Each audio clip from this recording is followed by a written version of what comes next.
Welcome. Thank you so much for taking the time to check out this week's episode of Moon Scoop. My name is Ryver. I'm the intersectional astrologer and Reiki master of Psyche and Soul Astrology, and this week we'll be taking a look at the Taurus Full Moon, exact at 5:34 a.m. Pacific Daylight Time, November 12th, 2019. For those of you who are returning, thank you so much. Welcome back. And for those of you who are new, most appreciated and much gratitude for checking out my channel. I'll pop up the chart right here and dive right in. We'll take a look at a couple of the highlights for the full moon in Taurus chart. And at the end of the video, I will leave you with a suggestion for a full moon ritual. For those of you who have been around a while, the tangible takeaways still exist. I'll give you a sneak peek at some of them, but you can get them for free in a handy PDF format if you check out my public Patreon page. So with 4 degrees of Scorpio rising, this chart comes out swinging. Mars rules the chart, which means, of course, we are looking at yet another variation on the theme of the way that we use our power, the way that we assert or act with aggression, the way that we balance our willpower with our willingness to compromise, in particular with respect to how those themes and drives are related to our ability to sustain long-term effort, are related to our interaction with society on a large level, in particular as we consider things like systems of oppression, the patriarchy, and the corruption and abuse of power in our social institutions. All very fun stuff. Lastly, this chart brings in the aspects that the moon will make relatively few this time. The moon will be separating from an opposition to Mercury that's all cozied up with the sun, and it will apply, it will get closer to a trine with Pluto before it ventures off into a void expanse of no aspects to anything else for the rest of the day. To find out what that means and how you can use that information practically to accelerate your growth and experience grounded empowerment, stay tuned and explore more with the links down in the description box below. So, every full moon is the sun opposing the moon, or rather the moon opposing the sun. It's a trick of our perspective here on Earth. Don't let anyone fool you. Astrologers know that the sun is the center of the solar system. At any rate, we have the moon over in Taurus. The moon is home in Cancer, but in love in Taurus. The moon represents the things that we assimilate and digest, literally in our stomach, metaphysically and metaphorically in our bodies. That's our sensual and somatic experience.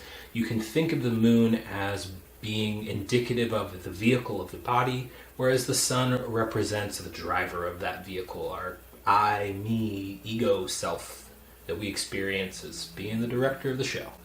Now, with the moon in Taurus forming what's called a trine, that's a 120-degree angle, it's flowing, it's easy, it's so easy we can forget to even take advantage of it. Alternatively, it can be the thing that's so easy it's almost impossible to stop.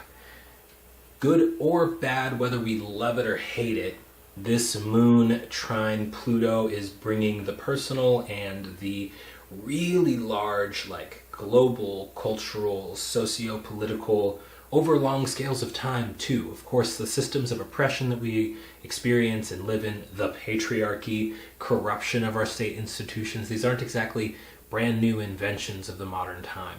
However, it is especially pressing now as Saturn approaches a conjunction with Pluto that's going to kick off our year, and as Jupiter comes around to form a relationship with Saturn at the end of 2020, this end of 2019 is really setting us up to confront those very long time scale, very pressing and profound issues. And when the moon, a very personal planet, very fast moving planet, picks up those slower outer planet themes and drives and urges, it makes them very personal. So whether you find yourself going out there and personally engaging in some social justice work, in some advocacy work, or whether you find yourself doing that on a more personal basis, saying no to your boss, standing up for yourself in the face of status quo oppressive dynamics. That is one way in which the moon trine to Pluto might manifest. At a minimum, the moon is our emotions and Pluto is intense, so we can expect some more emotional intensity next week, and with the full moon in particular.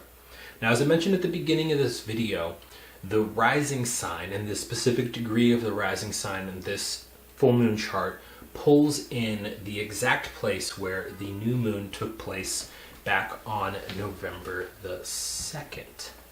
That's not true. Back on October 27th. That's more like 2 weeks. Back with the Scorpio new moon. You can check the link up in this corner and check out the whole video.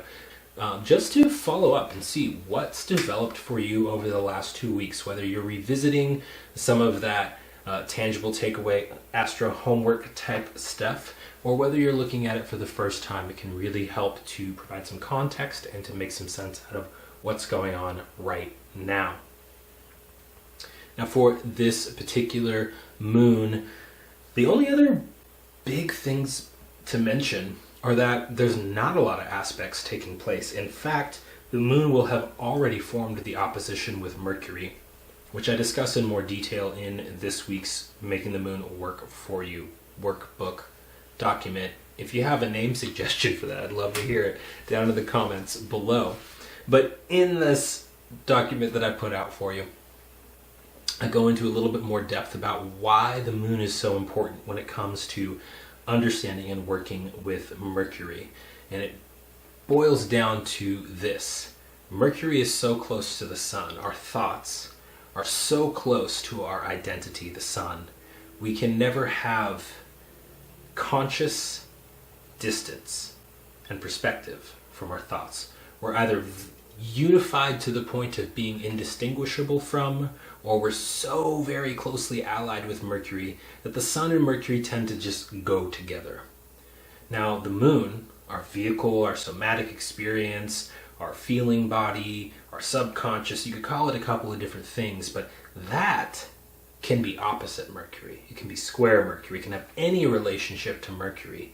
And if we think about practices like meditation, specifically more mobile meditations like walking meditation or eating meditation, or yoga, right? The yoking of breath and consciousness, the yoking of the body to our conscious awareness.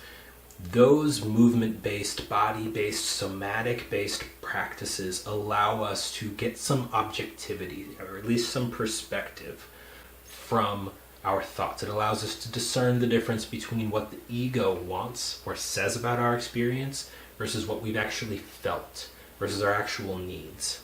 And because the moon is a planet that's about our needs, particularly for food and comfort and security, and Taurus is a sign that's about our needs, particularly the resources we need in order to achieve having food and comfort and security.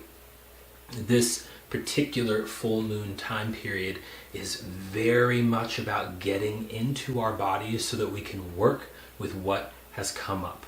Over the last 2 weeks, most of us have likely found that our processing machinery has been quite overworked. Mercury, retrograde in Scorpio, ooh, spooky. And yes, for a lot of us, our internal terrain can be quite spooky. Traumas, triggers, grief, anxiety, phobias, deep fears, compulsions. These are the monsters that lurk in the chthonic, shadowy realm of our deep, deep unconscious mind, or whatever you want to call Pluto. It's a level that's so deep underground, it's past the crust of the earth, it's molten magma. In fact, Pluto rules volcanoes, so you can see this imagery here, right? The deepest, darkest, most raw form that something can get in, can be found in. That's where Pluto's coming from. Mercury's trying to go deep down into the Scorpio realm that you can connect to Pluto if you want, or you can connect to Mars if you want. If we go the Mars direction, right, the Mars ruling this chart direction, then you get the visceral intensity that I spoke about during in that Scorpio new moon video and the associated material that came with it. Mercury retrograde through Scorpio has been penetrating deeply into our psyche, has been rigorously investigating what's down there. This full moon, the Taurus full moon, is the moment where we take that information, whatever's come up over the last 2 weeks, and we make it physical. We make it tangible. We work it through our body. We have the somatic processing that goes with the mental awareness that allows us to actually process and let move through us these feelings and experiences. I will leave you with a few keywords, and then I will describe the ritual that I recommend for this Taurus full moon. Before I do that, I have one last note, and it's about what's called a void of course moon. Now, it's a technical thing, so I'll keep it simple, and if you have questions, please feel free to email me, at me on social media. I'd love to help you find some resources and better understand this concept. It's one that I'm only just now beginning to really incorporate into my practice, but it is useful, even if only in this sense. So what a void of course moon is the time period between the moon leaving a sign and when the moon last made an aspect or moved into aspect. So what we have is the moon chugging by, and the moon's like, hey, what's up, Pluto? And then the moon's like, bam, full moon, what's up, son? The moon still moves ahead a little bit, and it's going towards Pluto. As soon as the moon moves past Pluto, it's not going to say what's up to another sign, at least not with a traditional aspect, until it moves into Gemini. And so from 7:48 a.m. on November the 12th until after midnight, the moon will make no aspects. No traditional aspects, at least. Which means this very familiar experience is likely to occur for many of us. Feeling a little adrift, listless, restless. Not quite a lack of motivation per se, and not really lazy, but not really like anything in particular. Mustering up and mobilizing to follow a specific plan is very difficult, oftentimes under a void of course moon. Some people say that activities initiated and begun during a void of course moon never really come to fruition. The other thing that we can find is that, or I've found at least, while doing the logical step-by-step cause and effect, I planned this and so I do this to get this other thing, while that can be very difficult, it does seem that coincidence, serendipity, and synchronicity operate on a very high level during the void of course moon. So if you have it like that, where you've got the flexibility to just follow your whims, follow your fancy, then to the extent that is appropriate and safe, sane, consensual, legal in your neck of the woods, do so. It is likely to, at the very least, give your body time to unwind, to detox, if you will, from the very demanding process of emotional and psychological processing. And also, you're likely to find something cool out of it. Who knows? It's really unpredictable, but I do consistently find that if I am out and about during a void of course moon, that I come across something really cool. Maybe find an awesome book at a used bookstore, that sort of thing. The flip side is that when we purposely start or initiate actions under the void of course moon, they don't always come to fruition. I have seen this play out. Now, with a full moon, I already recommend that you do not use the full moon to try to call in new things. So the new moon, we sow intentions. We sow seeds of intention that we want to see manifest. They grow as the light of the moon grows. Full moon is the opposite.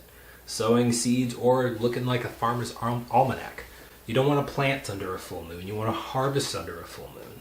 And so my recommendation is that we harvest our reflections. We harvest the fruit of the investigation, reviewing, reflecting, retrospective sort of things we've been doing with the Mercury retrograde, Scorpio spooky season stuff, and that we instead focus on releasing and letting go of, reflecting upon and letting go of what's come up. Now, because that 4 degrees Scorpio, I'll throw up the chart again, because this chart pulls in as like an anchor point, right? Literally the horizon is a fundamental anchoring point. Because this chart is anchored into the exact degree of the previous new moon in Scorpio back in October. You can check out the video up in the corner. Because it's linked into that, I expect to see a much more literal and external manifestation, events-wise, of whatever was begun back during that new moon. So I recommend, if you did work those tangible takeaways, if you got that tangible takeaway PDF, review some of your answers or review some of the questions that were there. Think about the challenge that you did and how that relates to what's happening right now, just before the full moon, during the full moon, right after. See what's going on there. I highly recommend you dive in there. There's a greater description of the ritual I'm about to give to you right now, along with suggestions for adapting it specifically to your chart based on the house that the full moon falls in. So here is my super simple, almost entirely free, and almost impossible to mess up ritual for the Taurus full moon. Because the moon in Taurus is the epitome of a spa day sort of signature, I'm keeping this one very spa-like. The only things you need to do this ritual are water and salt. Fancy salt's cool, but if you just got regular salt, that's alright too. You can do this in a bowl amount of water and salt. You can use a bucket in the backyard. If you want to be super, super free with it and you're close to the ocean, go to the ocean. You don't have to pay for the water or the salt. You can do this as a bath. You can do this as a shower. You can luxuriate in this saltwater bath, or you can be real quick with it. If you use the shower, I recommend you fix yourself a little bucket or a little bowl or something. Grab a stock pot or something in your kitchen, mix up your salt water, get in the shower, and then however you're doing it, you're going to want to take that salt, which is a really good cleansing kitchen witch tool, and the water, also amazing kitchen witch tool, and you're going to scrub yourself down. All you got to do is just apply a little attention, a little intention, or visualization, or affirmations, whatever woo rocks your boat. Use your woo to just imagine the salt and the water scrubbing away. It'll literally scrub away dead skin, so exfoliate, get that going. And then imagine it also taking away the things that no longer serve you, the dead ends, the dead connections, the bad habits, the outmoded ways of doing things, the inherited family dysfunction or ancestral or intergenerational trauma. Scrub all that off your body, out of your body. Watch it go down the drain. If you go to the ocean, then get out of the ocean before you get hypothermia, one. And then once you get out of the ocean, leave all that in there. The ocean can process that for you. No problem. If you're in the backyard using a bucket, then pour the bucket and broom or slosh some water, or use the hose to spray that out of the space that you normally occupy. If you're in the bathtub, pull the bathtub, drain out the dirty water. And if you're in the shower, let the dirty water go down. Now, because you are inviting things to leave your energetic and physical body, we want to stop that. We don't want to leave that open, because that can be draining of our vitality. A simple intention to stop releasing and then to accept and receive is all that takes. And the easiest thing that's handy and also free to accept and receive is water. Especially if you're already in the bathtub or the shower or near the ocean, stuff like that, right? I recommend using some fresh water. So if you are by the ocean, even just a little jug of water that you can splash on yourself, something that you can invite to be absorbed by your body, that's going to revitalize your body, nourish your body. Think about hydrating your skin, right? Think about bringing in the goodness of the clean, fresh water to replace all the bad juju you just scrubbed off your body. Now you can enhance this ritual with things like lemon, bay. There are other herbs that work. If you are into your crystals and stones and all of that, black tourmaline, obsidian, Apache tear, jet, smoky quartz, all of these are going to be great crystal stone allies. You can use a black candle, you can use a white candle. You can get into it if you want to get real elaborate, baroque, fabulous with your magic, or you can keep it super, super simple. If you would like more suggestions on how to personalize this ritual based on your birth chart, you can use the document that I mentioned, and you can use the links down below to get to that document to get some prompts based on the house that the full moon falls into in your chart.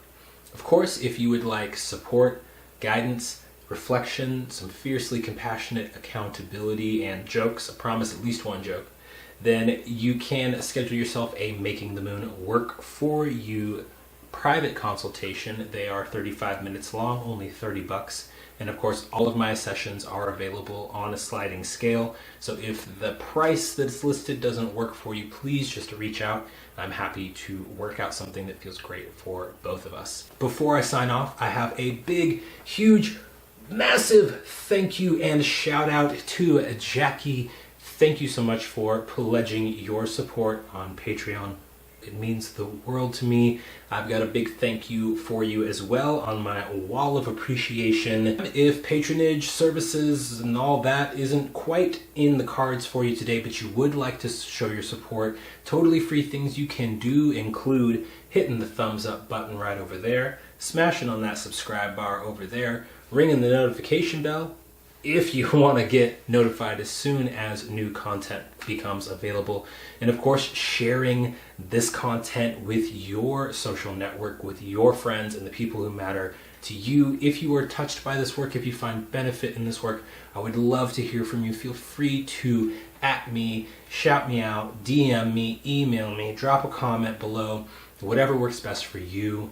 It is the greatest privilege and honor in my life to witness and support your growth, your experience of accelerated growth and grounded empowerment. So thank you very much. Until we meet again, much love and many blessings to you.